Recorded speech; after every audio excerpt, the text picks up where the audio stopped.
Welcome to Stories After Midnight. Today we're going to be reading a story called I Participated in a Social Experiment with 5 Boys and 5 Girls. All of the boys died. This story is written by Trash Tia. I really hope you enjoy it, and if you do, let me know. Let's get started. Please help me. I'm stuck in my room, months after surviving the most traumatic experience of my life, and according to my doctor, I'm developing agoraphobia. But I don't think he or my family understand that I'm in literal danger. I haven't slept in 3 days? I can't eat. I've locked myself in here for my own safety as well as my father's and brothers. I have no clue what to tell them. Hell, I don't even know where to start. I try to explain, but the words get tangled in my throat, like I'm choking on a tongue twister. And I won't tell you why my hands are slick with blood, sticky, wet and vile. I can still feel it, like there's something lodged deep inside me.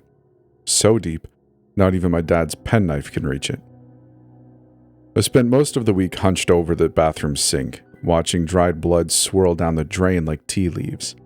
I've carved into my ears so many times the sting of the blade doesn't even register anymore. But you have to understand, if I don't get this thing out of me, they'll find me again, and this time I'm not sure I'll survive. First, let me make this clear. This isn't some attention-seeking crap. I know what I went through seriously messed with my head, but I keep telling everyone. I know they're not done with us. My doctor thinks I'm crazy. My dad is considering sending me to a psych ward. Mom is different. She's been on the other side of my bedroom door all day, guarding me, protecting me from them. Dad says it's PTSD, and maybe that's part of it. But I've also been hunted. Maybe a psych ward is what's best for me, but they'll find me, just like they've undoubtedly found the other 4. I've never felt so helpless, so hopeless, so alone. Dad is convinced just because Grammy had schizophrenia, I must have it too. Mom told him to leave, like I said, for his own safety. This is me screaming into the void because I have nobody else to talk to. I'm 17 years old, and back in July, my mom forced me to join a social experiment which was basically non-televised, Big Brother but for Gen Z. I wasn't interested. Last year's summer camp had already been a disaster. A kid caught some virus. He didn't die, but he got really sick, and they said it had something to do with the lake. Luckily, I didn't swim in it. Camp was canceled, and 4 months after, I had to go in for bi-weekly checks to make sure I wasn't infected. I thought this summer would be less of a mess. But then Mom gave me an ultimatum. Either I join a summer camp or extracurricular like my brother, or she'd send me to live with Dad. For reasons I won't explain, yes, I'd rather risk contracting a disease than spend the summer with Dad. His idea of a vacation is dragging my brother and me to his office. Now that Travis and I are old enough to make our own decisions, we avoid him like the plague. The divorce just made it easier. Mom never stops. She either works, runs errands, or creates new jobs so she can stay busy. When we were younger, she was diagnosed with depression. A lot of my childhood was spent sitting on her bed, begging her to get up, or being stuck in Dad's office, playing games on his laptop. Now, Mom makes up for all that lost time by being insufferable. She thought she was helping, but in reality, I was being smothered. When I wasn't interested in participating in her summer plans, my mother already had a rebuttal. Looming over me, blonde wisps of hair falling in overshadowed eyes, and wrapped up like a marshmallow. Mom resembled my personal angel of death. "Just read it," she sighed, refilling my juice. The flyer looked semi-professional, if you ignored the Comic Sans. It was black and white with a simple triangle in the center. I'll admit I was kind of intrigued. 10 teenagers, 5 boys and 5 girls, all living together in a mansion on the edge of town. It sounded like a recipe for disaster. And 2 days later, we got the call. I was in. The terms raised eyebrows. I wasn't allowed to use my real name. Instead, I had to pick from a list of traditionally feminine names, whatever that meant. Marie, Amelia, Rosa. Mom doesn't understand the meaning of no, so I found myself stuck in the passenger seat of her fancy car as she drove me to the preliminary testing center. The tests were supposed to assess our mental and physical health to make sure we were fit for the experiment. The building loomed ahead, a cold, sterile structure of mirrored glass. No welcome signs, no color, just a desolate parking lot and checkerboard windows reflecting the afternoon sun. Yep, exactly how I wanted to spend my summer, being probed inside a dystopian hellhole. Seeing the testing center was the moment my feeble reluctance, but going along with it anyway, because why not, turned into full-blown panic once I caught sight of those soulless, symmetrical windows staring down at me. With my gut twisting and turning, I begged Mom to let me go to the disease-ridden summer camp instead, or better yet, let me stay inside. There was nothing wrong with rotting in bed all day. "I'm not going," I said, refusing to shift from my seat. Mom sighed impatiently, glancing at her phone. My consultation was at 1:30 and it was 1:29. "Tessa," Mom said with a sigh, "I'm not supposed to tell you this. It's against the rules, but—" She rolled her eyes. "Call it quid pro quo if you want." I knew what was coming. The same threat every summer. "If you don't do what I say, you can go live with your father." I avoided making eye contact with her. "I'm not living with Dad." Mom cleared her throat. "This isn't just a social experiment, Tessa. It's a test of endurance. The team that stays in the house the longest wins a prize." She paused, playing with her fingers in her lap. $1 million. I nearly fell out of my seat. $1 million? I choked out. "Are you serious?" "Parents aren't supposed to tell the participants." Mom shushed me like they could hear us. "It's to avoid coercion. The experiment is supposed to be a natural participation and a genuine intention to take part." Mom's lip twitched. "But I know you wouldn't participate unless there was money involved." Mom sighed.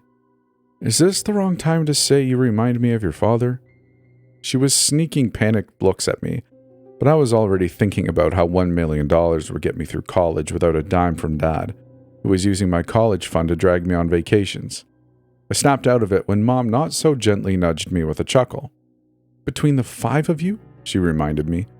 "But still, it's a lot of money, Amelia." Amelia. So she was already calling me by my subject name. Totally normal. Before I knew it, I was sitting in a clinically white room with several other kids. No windows, just a single sliding glass door. There were 3 rows of plastic chairs with 4 occupied. 2 girls on my left, 2 boys on my right, all bathed in painfully bright lights. I could only see their torsos. A guard collected my phone, a towering woman resembling Miss Trunkbull, right down to the too tight knotted hair and military uniform. I barely made it 3 strides before she was stuffing a white box under my nose. 4 iPhones already inside. I dropped my phone in, only for her to pull it back and thrust it back in my face. "Turn it off," she spat. I obeyed, my hands growing clammy. I was referred to as Amelia and told to sit in my assigned seat. I could barely see the other participants, that painful light bleeding around their faces, obstructing their identities. It took me a while to realize it was intentional. These people really did not want us to see or speak to each other. I did manage, through a lot of painful squinting, to make out one boy had shaggy, sandy hair, while the other, a redhead, wore Ray-Bans. The girls were a ponytail brunette and a wispy blonde. Time passed, and the guards blocking the doorway made me uneasy. The blonde girl kept shifting in her seat, asking to use the bathroom. I just saw her as a confusing golden blur. When they told her no, she kept standing up and making her way over to the door before being escorted back. The red-headed boy was counting ceiling tiles. Through that intense light bathing him, I could see his head was tipped back. I could hear him muttering numbers to himself and immediately losing his place. When he reached 4,987, he groaned, slumping in his seat. When my gaze lingered on the blonde for far too long, the guard snapped at me. "Amelia, that's your first warning." The kids around me chuckled, which pissed her off even more.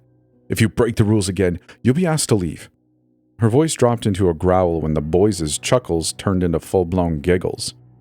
I tried to hold in my own laughter, but something about being trapped with no phones or parents and forced into a room with literally nothing to entertain us turned us all into kindergartners again, which was refreshing. I think at some point I turned to smile at the blonde, only to be blinded by that almost angelic light. I noticed the guard's knuckles whitened around her iPad. Her patience was thinning with every spluttered giggle. And honestly, that only made it harder not to laugh. "Heads down," she ordered. The spluttered laughing was starting to get to her. I don't know what it was about her authoritative tone, but we obeyed almost instantly, ducking our heads like falling dominoes. In 3 strides, she loomed over us, the stink of hair gel and shoe polish creeping into my nose and throat. I didn't dare look up, but when one of the boys coughed, I knew I wasn't the only one overwhelmed by the smell. This woman's simple knotted ponytail was not worth that much hair gel. She paced up and down our little line. I watched her boots thud, thud, thud across the floor. When she stomped in front of me, the smell grew toxic. My eyes started to water. "If you make any more noise, you will be asked to leave." With $1 million hanging over my head, I didn't. Luckily, after hanging my head for what felt like 2 hours, my name was finally called. The afternoon was a literal blur.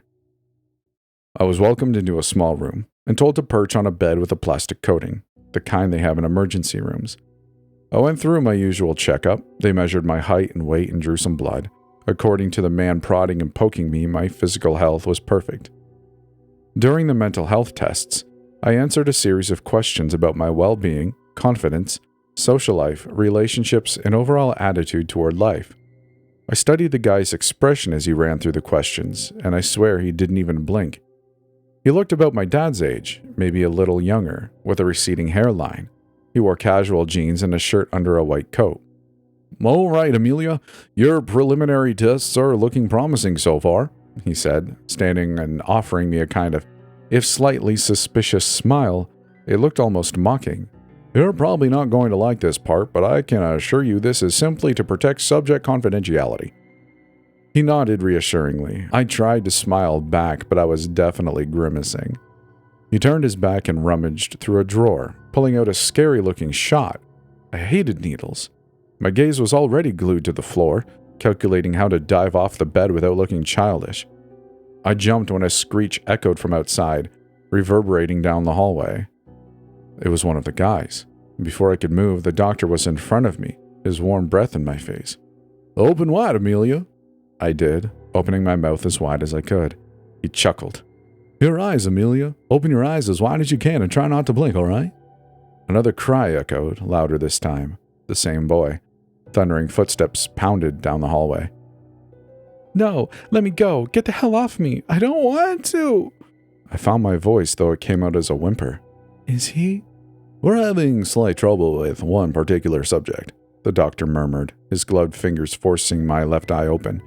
"He is afraid of needles." His tone was gentle, and the knot in my stomach loosened. I barely felt the shot as I focused on counting the ceiling tiles. He perked both of my eyes, and when it was over, he told me to blink 5 times and open them again. "It's not permanent," he said, though his voice sounded strange. It wasn't just my vision. It was messing with voices too. "It should wear off by the time you get home." He helped me stand. "If you're still experiencing blurred vision after 6 p.m., don't hesitate to contact us." Blurred vision? At first, I didn't understand what he was talking about, until my gaze found his face, which was shrouded in an eerie white fog. I couldn't blink it away. It wasn't that I couldn't see. It was as if my ability to recognize faces had been severed, like someone had driven a pipe through my brain. After temporarily blinding me, they released me from the room. I was maybe 4 steps from the threshold when I nearly tripped over someone. I was more like I almost fell over them. I couldn't see faces, but I saw what looked like the shadow of a guy sitting on the floor, arms wrapped around his knees. He was wearing a hospital gown that hung off his thin frame, and his bare legs were bruised, as if he'd had too many shots. Strange. I hadn't been asked to change clothes. This kid was trembling, rocking back and forth, heavy breaths rattling his chest. I guess the tests were different for guys, probably more intense than just some mental health questions and shots in both eyes. Blinking rapidly, I tried to see through the fog, but he had no identity, just a confusing blur on the edges of my vision. He looked human, but the harder I tried to focus, the more uncanny he seemed, like a silhouette bleeding into a shadow that was almost human. And yet there was something wrong. From his sudden, sharp breath, I knew he saw the same thing. I was the ghost hovering in front of him. Not wanting to break the rules, I sidestepped him, nearly tripping over my own feet. The drugs in my eyes, or whatever the hell they were messing with me. Did they really have to blind us to prevent us from communicating? Surely that had to be illegal. Tessa?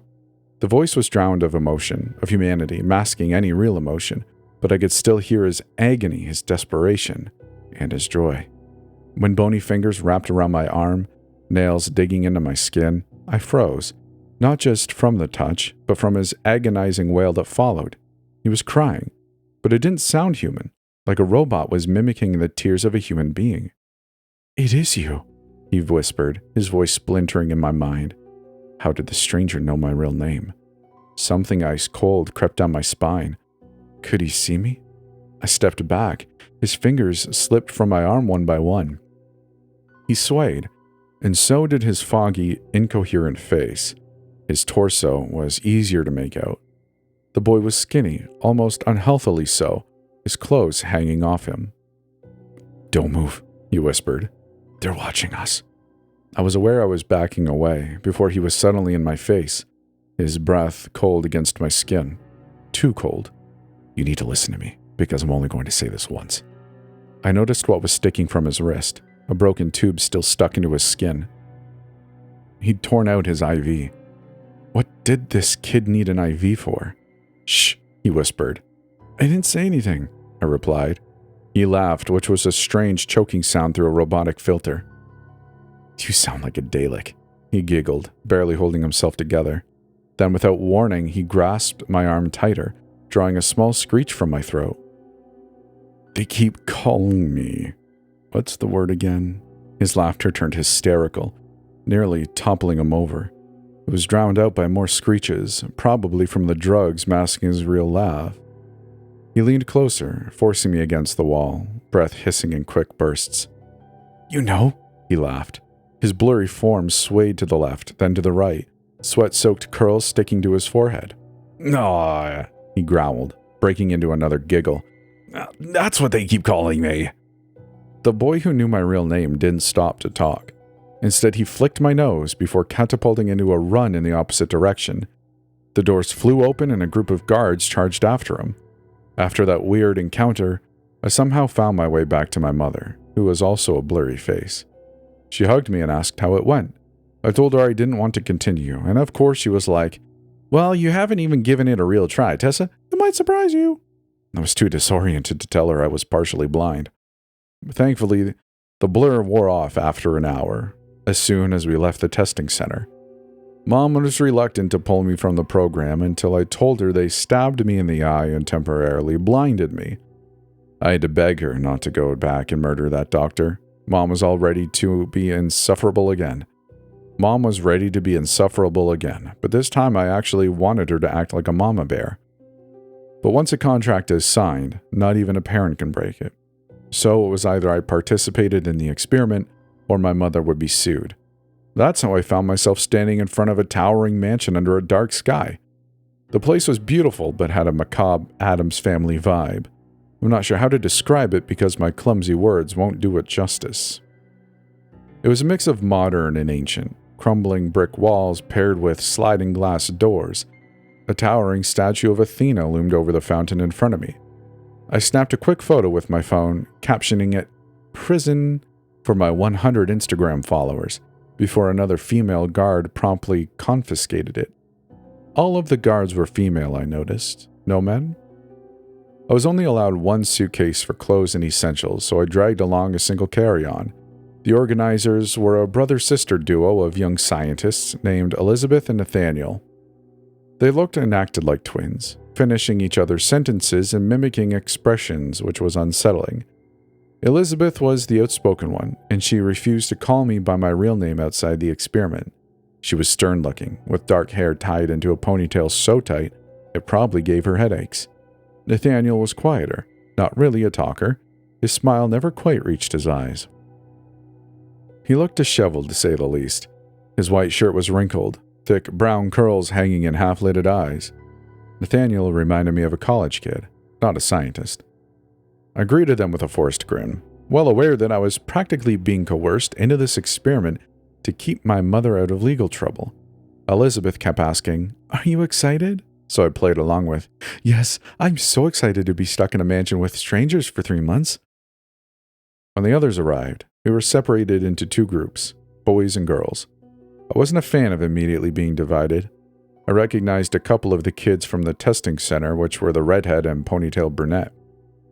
The redhead was the first to arrive after me, and he looked completely different from the scrawny kid I remembered. Without that obstructing light, he had freckles and wide brown eyes that flickered to me once before avoiding me. He was definitely on his school's football team, broad-shouldered and boyishly handsome, but his eyes kept drifting to my chest. He didn't even greet me, instead shuffling over to the boys' line. I tried to start a conversation, mentioning the testing center, but he just snorted and turned away, fully turning his back to me. When the girls arrived, I was comforted.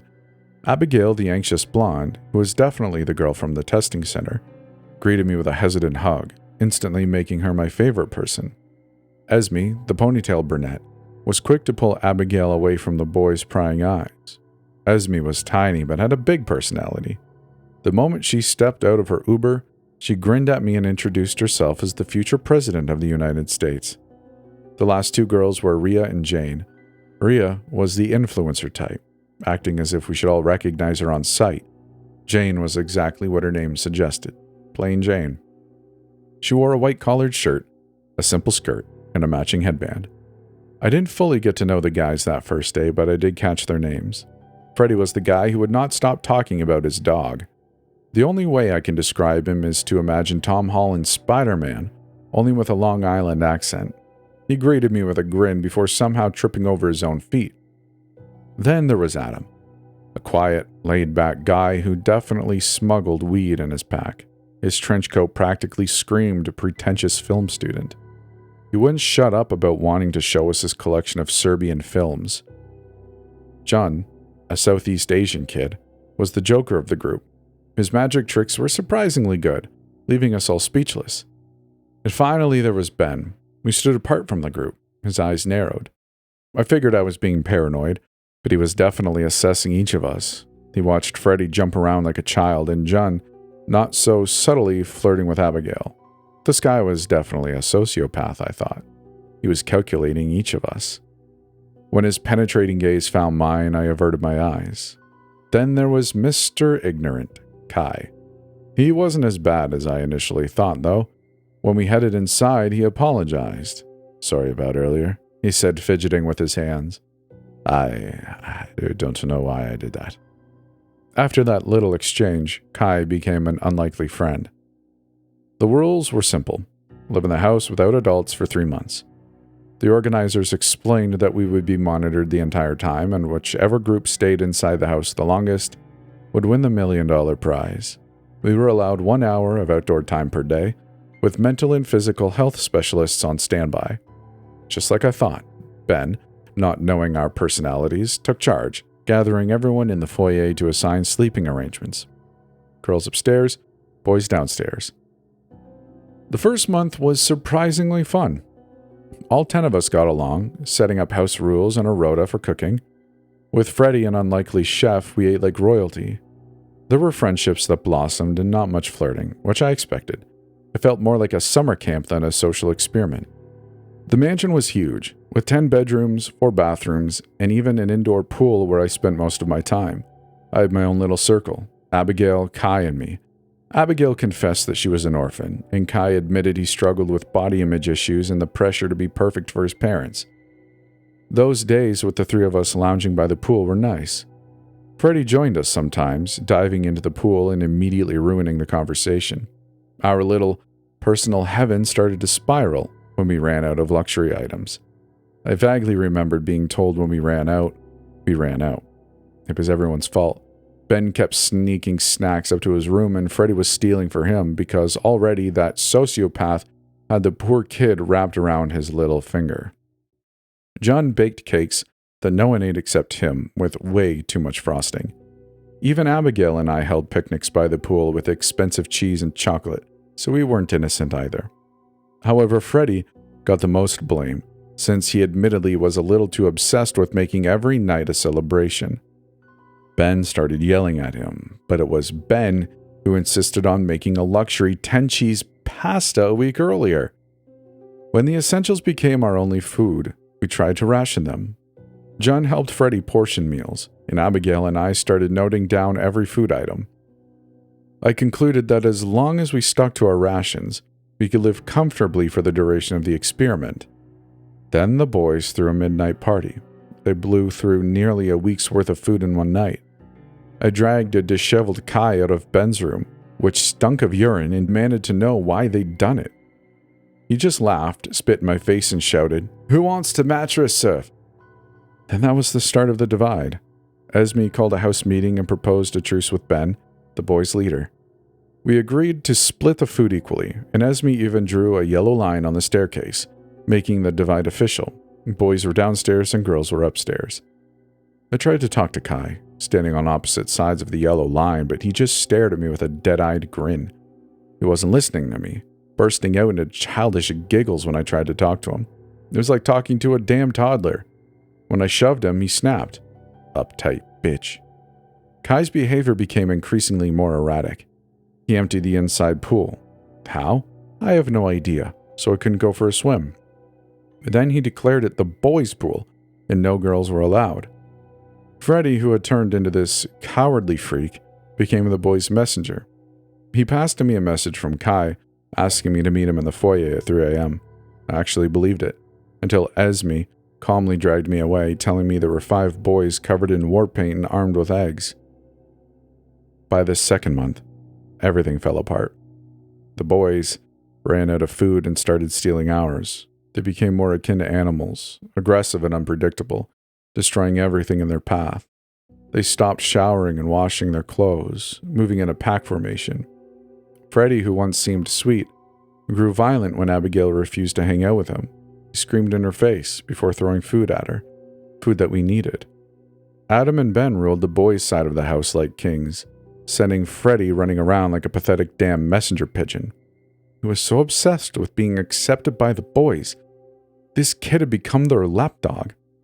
When I tried to pull him to our side, he started shrieking like an animal, and to my confusion, John came and dragged him away, hissing at us and warning. Esme was too kind for her own good. She offered to give them a small selection of essential food items in exchange for them stopping destroying the house. They agreed, and we gave them 6 loaves of bread, a single pack of cookies, and an 8-pack of water. They used the water to soak us in our sleep, despite having access to tap water. I wasn't expecting Kai to pay me a visit the night after their hazing ritual. He pulled me from my bed, muffling my cries, and dragged me into the downstairs bathroom. I was ready to scream bloody murder, but then I saw the slow, trickling streak of red pooling down his temple. Kai held a finger to his lips, motioning for me to stay silent. He got close, far too close for comfort, backing me into the wall. His lips grazed my ear before he let out a spluttered sob. "There's something wrong with me," Kai whispered. "I keep blacking out, and what I do doesn't make sense. I keep trying to apologize to you, and I don't understand what's gotten into us, but I..." He stepped back, dragging his nails down his face, stabbing them into his temple. "I can feel it," he said, his voice fracturing as he pressed harder against his temple, his lips curling into a maniacal grin. "There's something in my head. And it's right there.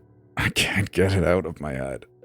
Kai slammed his head into the mirror, but his expression stayed stoic. He didn't even blink. "I can't think," he whispered, tearing at his hair. "I can't think straight, and I can't..." I watched his eyes seem to dilate, the edges of his lips crying for help, slowly curl into a smirk, his arms falling by his sides. When he shoved me against the wall, the breath was ripped from my lungs. He kissed me, but it was forceful, and it hurt, the weight of his body pinning me in place. Kai's eyes were wide, his gaze locked onto my body, drool spilling from his lips and trailing down his chin. I shoved him back with a shriek, and he stumbled, blinking rapidly. I don't know why I did that." The boy broke down, trying to stifle his own hysterical sobs. With an animalistic snarl, he punched the mirror, and it shattered on impact. His breaths were heavy, spluttering on sobs. "You need to get out." Kai grabbed a shard of glass, stabbing it into his temple. Please. His expression crumpled. Get it out. If I can get it right here. He stabbed the shard into his ear, blood pooling out. I'm so close, Amelia. He sobbed, clawing at his face. So close. So close. So close. When he stabbed the shard into his cheek and burst into hysterical giggles, I remembered how to run. I could still hear him, his cries echoing down the hallway. Get it out! Get it out! Get it out!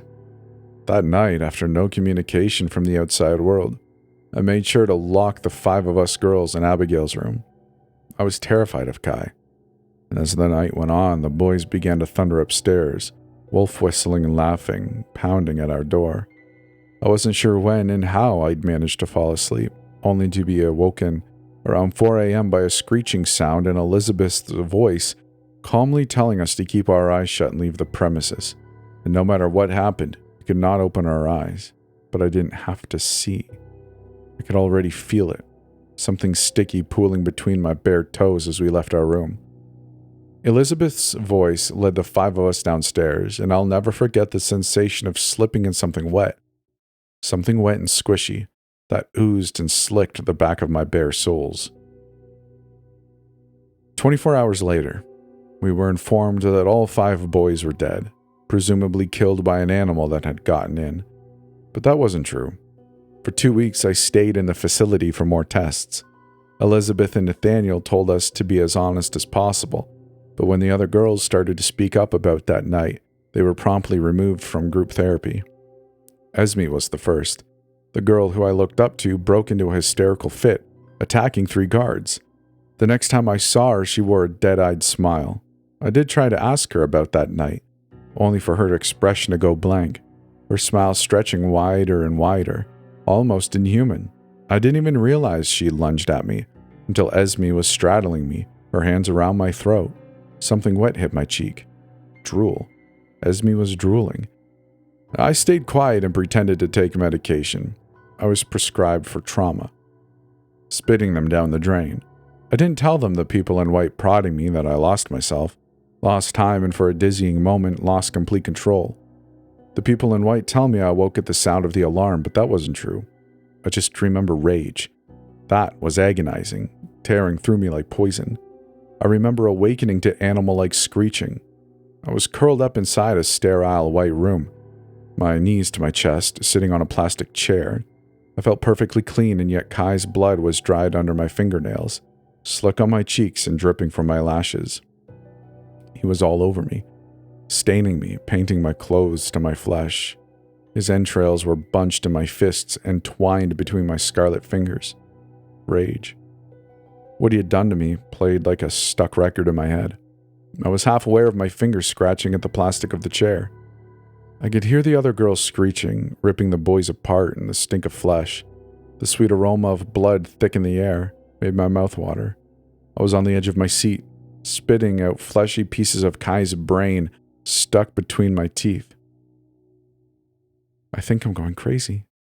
His voice startled me, and I lifted my head, finding myself staring into 3 monitors playing footage from the inside the mansion. There he was on the screen, balancing on a chair in front of a camera. His voice was slurred, his eyes dilated. I think there's... Kai punched himself in the face until his nose exploded, until he was picking at tiny metal splinters stuck to his lips and chin. There's something in my head, he wailed. The footage switched, this time to the testing center. There I stood, paralyzed, blinking rapidly at the ghostly figure I couldn't see, and standing in front of me was a boy. Tessa? His smile was wide, dreamlike. He could see me. It is you. I felt something come apart in my head, unraveling, especially when I was painted head to toe in him. But the thought was burned away before I could fully form it.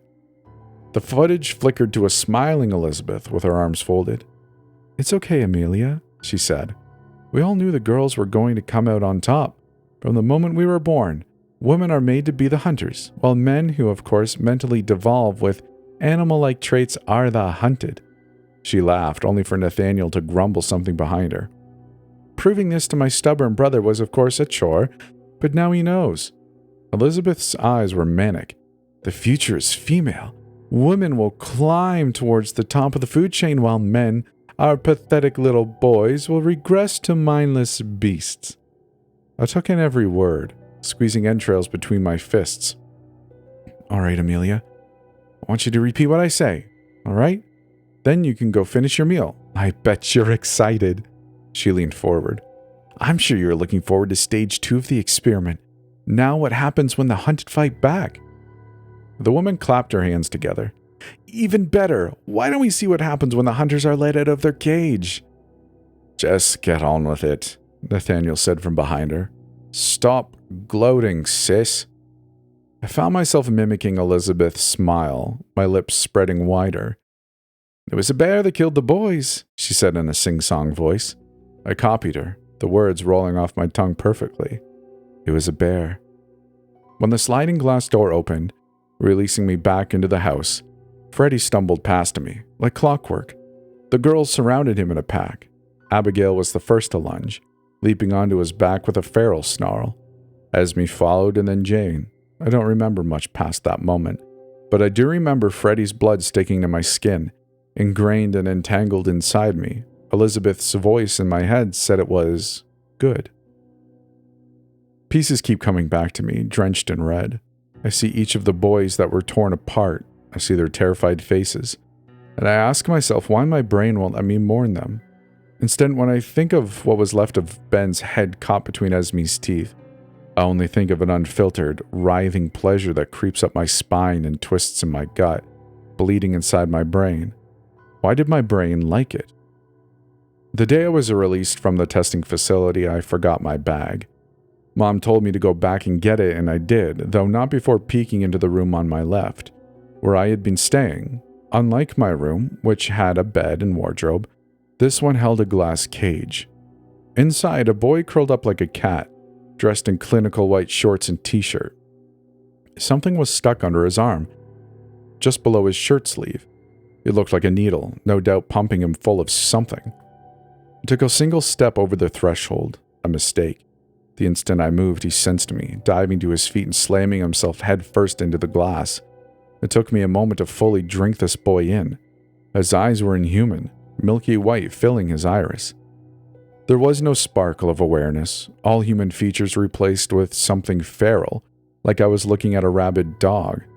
When I found myself moving closer, something pulling me towards him, his lips curled back in a vicious snarl, sharp elongated fangs ready to rip me apart.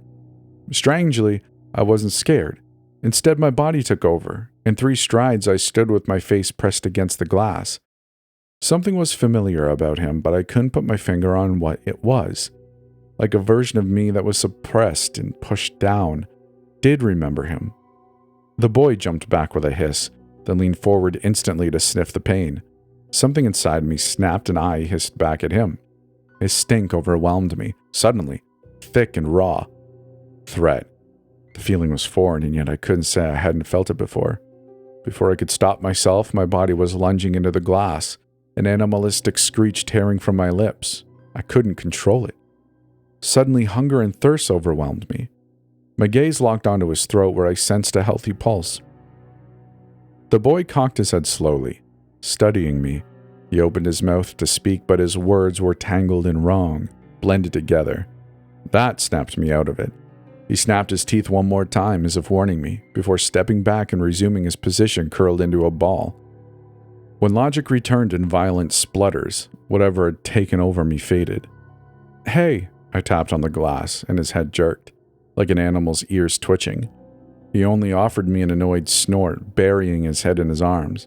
I took notice of a name scrawled on the cage in permanent marker. Bear. I couldn't get him out of my mind. Kai said there was something inside his head. His erratic behavior, which led to him becoming more animal-like. Was the caged boy the final stage? I wish I could tell you things got better when I got home. But on my first night back, I ate an entire pack of raw bacon. Then I attacked my father, nearly clawing his eyes out. I almost killed my brother. So now I've locked myself in my room, for their safety and my own. 3 days ago, I was formally invited to participate in Stage 2. It will take place from October to December. The bastards covered the first stage up. According to my town, the boys don't even exist anymore. I suspect their families have been paid off or something more nefarious. Whoever or whatever was in that cage at the testing facility is stage 2. Mom said no, obviously. But unlike Dad, she believes something is wrong with me. After examining me herself, she refuses to involve outsiders. Mom found a tiny incision behind my ear. She told me to leave it alone and promised to get me real help before whatever it is activated. But she's as scared as I am. She won't go to work. She just sits in front of my bedroom door waiting. I've tried to copy Kai. Whatever they put inside his head, they put inside mine too. But no matter how many times I force the blade of Dad's penknife into the back of my ear, I can't find anything. Still, I know something is there. It's why I can smell Mom's scent so clearly, and no matter how hard I try to push the thought away, all I can think about is tearing out her throat. I know the other girls are waiting. I can already sense them crowding around the house waiting for their kill. Mom is right behind the door with a baseball bat. We've been talking. I told her to kill me the second I stopped responding to her voice.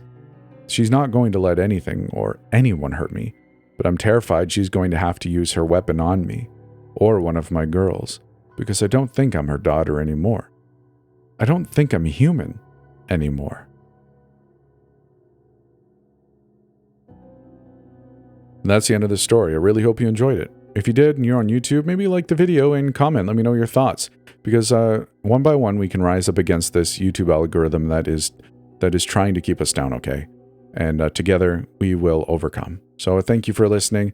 If you're anywhere else, I'm not sure what your options are, but I just love hearing from y'all. And if you'd like to come and see photos of my cat Gary, join the Discord.